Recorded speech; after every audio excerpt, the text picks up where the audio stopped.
Assalamualaikum warahmatullahi wabarakatuh. Perkenalkan, nama saya M. Fahri Begi Gusta, NBMA 1G0250009.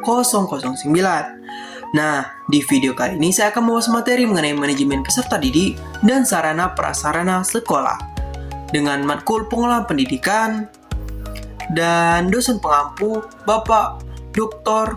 Muhammad Kristiawan. Oke, jangan lupa simak sampai akhir ya.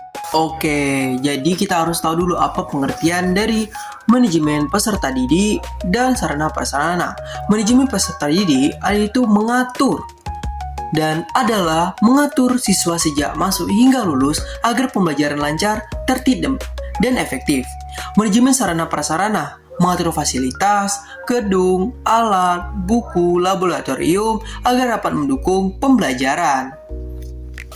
Analoginya yaitu peserta didik, penumpang, sarana prasarana, kendaraan, penumpang butuh diatur agar tertib, kendaraan butuh dirawat agar aman. Itulah analogi dari manajemen ini.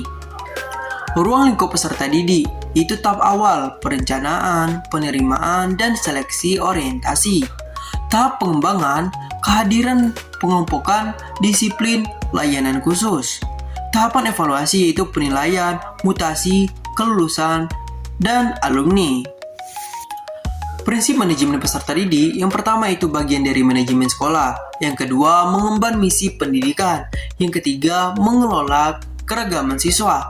Yang keempat, layanan konseling dan pembimbingan. Yang kelima, pelayanan optimal. Dan yang keenam, kerjasama dengan orang tua dan masyarakat.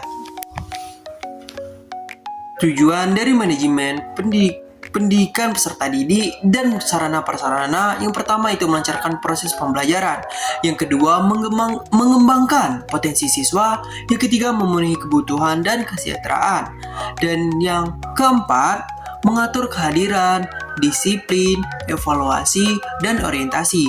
Jadi tujuannya itu sangat signifikan pada pembelajaran di sekolah, yaitu bukan hanya pembelajaran itu dan hanya teratur dalam tujuan itu sendiri dalam sistem tatanan yang ada di sekolah. Komponen peserta didik yang pertama itu kemampuan awal dan latar belakang sosial budaya. Yang kedua, perkembangan kognitif, emosional, sosial, moral, dan motorik. Minat. Yang ketiga itu minat dan motivasi. Manajemen sarana dan prasarana yaitu yang pertama fungsinya itu perencanaan, pengadaan, pemanfaatan, pemeliharaan, dan inventarisasi. Tujuannya agar fasilitas mendukung proses belajar secara efektif.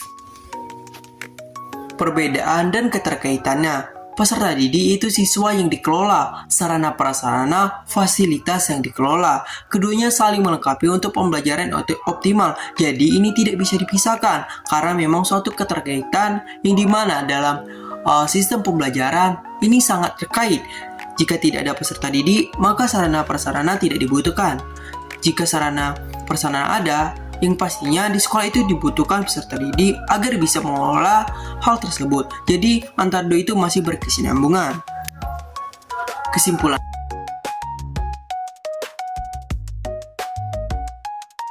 yaitu peserta didik subjek pendidikan yang kompleks. Sarana prasarana, sarana penunjang belajar. Keduanya harus dikelola bersama untuk mencapai tujuan pendidikan.